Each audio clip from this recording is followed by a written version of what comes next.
ఈరోజు టాపిక్ వచ్చేసి టెట్ పేపర్లో child development and pedagogy section related MCQs చూద్దాం.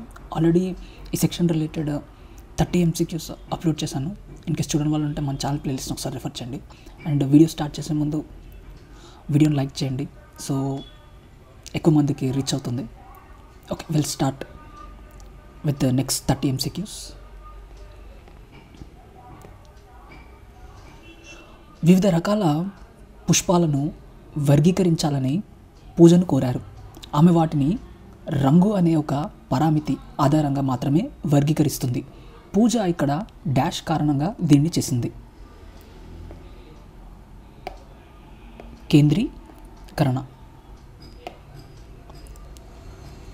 నెక్స్ట్, కింది వాటిలో ఏది తరువాతి బాల్యంలో మేధో వికాసానికి సంబంధించిన లక్షణాలు కాదు? భవిష్యత్తు కోసం జాగ్రత్త, ఇది లక్షణం కాదు. మిగతా 3 కూడా బాల్యంలో మేధో వికాసానికి సంబంధించిన లక్షణాలు. సైన్స్ ఫిక్షన్ పట్ల అధిక ఆసక్తి, పెరిగిన తార్కిక శక్తి మరియు ఊహాత్మక భయాల ముగింపు. నెక్స్ట్, ఈ నాయకత్వ శైలి యందు నాయకుడు నామమాత్రంగా ఉంటాడు. సభ్యులు పూర్తి స్వేచ్ఛను కలిగి ఉండి తుది నిర్ణయాలు తమకు తామే తీసుకుంటారు. జోక్య రహిత. నెక్స్ట్, ఉపాధ్యాయ నియామకం. పరీక్షల్లో ఎంపిక కాని అభ్యర్థి పుస్తకాలను విసిరివేయడంలో ఇమిడి ఉన్న రక్షక తంత్రం. విస్థాపన. నెక్స్ట్, నేషనల్ కరిక్యులం ఫ్రేమ్వర్క్ 2005 ప్రకారం నేర్చుకోవడం అనేది డాష్ మరియు డాష్. నేర్చుకోవడం అనేది చురుకుగా మరియు సామాజిక పరంగా ఉండాలి. నెక్స్ట్, సమ్మిళిత విద్య యొక్క ఉద్దేశం ప్రత్యేక అవసరాలు కలిగిన పిల్లల కోసం వేయబడింది. దీని ప్రధాన ఉద్దేశం ఏమిటి? తరగతి గదిలో సహకార స్ఫూర్తిని పెంపొందించడం.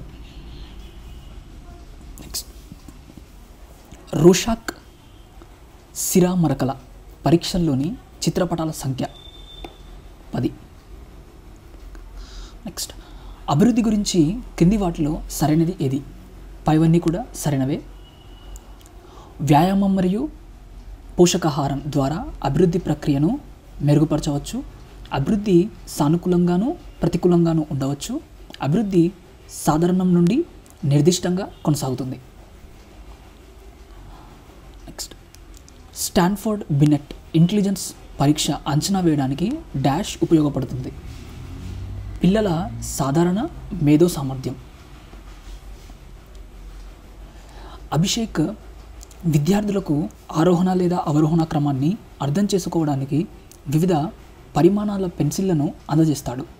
కొవ్వొత్తి వెలిగించి ఆపై గాజుతో కప్పబడిందా అని ఆర్యన్ విద్యార్థులను అడిగాడు ఏమి జరుగుతుందని. ఉపాధ్యాయులిద్దరూ తమ తరగతి గదుల్లో డాష్ని నియమించుకుంటున్నారు. నిర్మాణాత్మక శైలిని. నెక్స్ట్, ఇది ఒక ఎగ్జాంపుల్ అనమాట. వైగోట్స్కి భాషా వికాసంలో 2 సంవత్సరాల వయసు గల శిశువులో ఉండే ప్రసంగం రకం. సాంఘిక ప్రసంగం. నెక్స్ట్, ఉపాధ్యాయులు తమ విధులను ప్రభావవంతంగా మరియు సమర్థవంతంగా నిర్వహించాలంటే వారికి డాష్లో శిక్షణ అవసరం. కొత్త నైపుణ్యాలు మరియు ఆధునిక పద్ధతిలో శిక్షణ అవసరం. నెక్స్ట్, విద్యార్థులు కొత్త పరిస్థితుల్లో కొత్త పద్ధతిని ఉపయోగించినప్పుడు అతను ఏ స్థాయికి చేరుకున్నట్లు? ప్రయోగ స్థాయికి. కోల్బర్గ్ నైతిక వికాస సిద్ధాంతంలో అధికారం సాంఘిక క్రమాన్ని నిర్వహించే నీతి ఈ స్థాయికి చెందును. సాంప్రదాయ స్థాయి. డాష్ అభ్యాసం యొక్క సహకార స్వభావంపై దృష్టి పెడుతుంది. సామాజిక నిర్మాణాత్మక విధానం. ఇది సహకార స్వభావంపై దృష్టి పెడుతుంది. నెక్స్ట్, అభిజ్ఞ అభివృద్ధి యొక్క ఏ దశలో పిల్లలు ఒకరి ఆటల ఆలోచనలు నిర్మించడం ప్రారంభిస్తారు? చిహ్నాలు వస్తువులను సూచిస్తాయనే అవగాహనను బలోపేతం చేయండి, కానీ పరిరక్షణ నైపుణ్యాలు లేవా? ఇక్కడ ఆన్సర్ వచ్చేసి జస్ట్ సెకండ్, ముందస్తు కార్యాచరణ. ముందస్తు కార్యాచరణ. నెక్స్ట్, పఠన సంబంధ అభ్యాసన వైకల్యం, దీనిని ఏమంటారు? డిస్లెక్సియా. పఠన సంబంధ అభ్యాసన వైకల్యాన్ని డిస్లెక్సియా అంటారు. నెక్స్ట్, సమగ్ర మూల్యాంకనం అంటే ఏమిటి?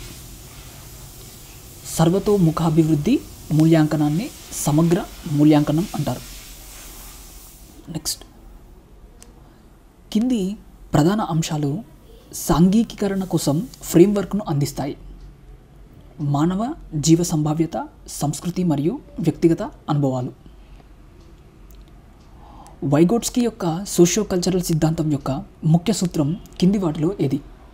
పైవన్నీ. పిల్లల సమాజం మరియు సంస్కృతి వారి జ్ఞానాన్ని అభివృద్ధి చేయడంలో కీలక పాత్ర పోషిస్తాయి. తర్వాత, సైన్స్ సిస్టమ్ లేదా సమాజంలోని భాషా జ్ఞానం పొందడంలో సాధనంగా పనిచేస్తుంది. ఇతరుల నుండి మరియు ముఖ్యంగా మరింత పరిజ్ఞానం ఉన్న వ్యక్తులు మరియు పెద్దల నుండి వచ్చే ఇన్పుట్లు జ్ఞానాభివృద్ధిని ప్రభావితం చేసే సామర్థ్యాన్ని కలిగి ఉంటాయి. 3 కూడా కరెక్ట్ స్టేట్మెంట్స్ వైగోట్స్కీ యొక్క సోషియో కల్చరల్ సిద్ధాంతం ప్రకారం. నెక్స్ట్, వైగోట్స్కీ ప్రకారం మానసిక పనితీరు కింది వాటిలో ఏ స్థాయి? ప్రశ్నిస్తున్న స్థాయి. మోటారు అభివృద్ధి యొక్క ప్రాక్సిమో డిజిటల్ సూత్రం అంటే ఏమిటి? అభివృద్ధి జీవి యొక్క కేంద్రం నుండి దాని అంచు వరకు కొనసాగుతుంది. నెక్స్ట్, ఏది సరైనది మరియు ఏది తప్పు అనే దాని గురించి నిర్ణయాలు తీసుకునే ఆలోచన ప్రక్రియను ఇలా అంటారు: నైతిక తార్కికం. నెక్స్ట్, క్లాస్ రూమ్లో లింగ మూస పద్ధతులను తొలగించడానికి ఉపాధ్యాయులు కింది వాటిలో దేన్ని స్వీకరించాలి? వారి లింగంతో సంబంధం లేకుండా వారిని సమానంగా చూడాలి. నెక్స్ట్, కింది వాటిలో కోల్బర్గ్ యొక్క 3వ సాంప్రదాయక నైతిక తార్కిక దశను ఏది ప్రదర్శిస్తుంది? చేతన్ టీచర్కి విధేయత చూపుతుంది ఎందుకంటే గురువు తనను ఇష్టపడాలని ఆమె కోరుకుంటుంది. ఇది ఎగ్జాంపుల్ అనమాట ఈ కోల్బర్గ్ యొక్క 3వ సాంప్రదాయ నైతిక తార్కిక దశకు సంబంధించి. నెక్స్ట్, రైట్ టు ఎడ్యుకేషన్ చట్టం కింది వాటిలో ఏ ఉపాధ్యాయుల పాత్రలు మరియు బాధ్యతలను స్పష్టంగా నిర్వచిస్తుంది? 2 మరియు 3. లింగ సమానత్వం మరియు లౌకికవాదాన్ని ప్రోత్సహించడం, నమోదును పెంచడంలో తల్లిదండ్రులు మరియు సంఘంలోని సభ్యులను నిమగ్నం చేయడం. 2 కూడా కరెక్ట్ స్టేట్మెంట్స్. 2 and 3. లింగం అనేది ఒక సామాజిక నిర్మాణం. బ్లూమ్ యొక్క వర్గీకరణలో ఏ భాగాలు కన్వర్జెంట్ థింకింగ్గా పరిగణించబడతాయి? 1 మరియు 2 గుర్తుంచుకోవడం మరియు అర్థం చేసుకోవడం బ్లూమ్ యొక్క వర్గీకరణలో భాగంగా కన్వర్జెంట్ థింకింగ్గా పరిగణించబడతాయి. జెడ్పీడి అనేది దీని యొక్క సంక్షిప్త రూపం. Full form of ZPD zone of proximal development, సమీప అభివృద్ధి మండలం. రాహుల్ అనే 5 ఏళ్ల బాలుడు ఒక కుజా పొడవుగా సన్నగా ఉంటే మరొకటి పొట్టిగా మరియు వెడల్పుగా ఉంటే ఈ జాడీలో సమాన సంఖ్యలో క్యాండిళ్లను నింపవచ్చని అర్థం చేసుకున్నాడు. పియాజెట్ ప్రకారం రాహుల్ ఈ కింది అంశాలను ఏది సంపాదించాడు? పరిరక్షణ భావనను సంపాదించాడు. ఎగ్జాంపుల్ అనమాట దీనికి ఇది. ఓకే, ఇక్కడతో 30 MCQs కంప్లీట్ అయిపోయాయి. నెక్స్ట్ వీడియోలో మరో 30 MCQs అప్లోడ్ చేస్తాను. ఇన్కేస్ మీకు వీడియో నచ్చుంటే లైక్ చేయండి, మన ఛానల్ సబ్స్క్రైబ్ చేసుకోండి, మీ ఫ్రెండ్స్తో షేర్ చేసుకోండి. నెక్స్ట్ వీడియోలో మళ్ళీ కలుద్దాం.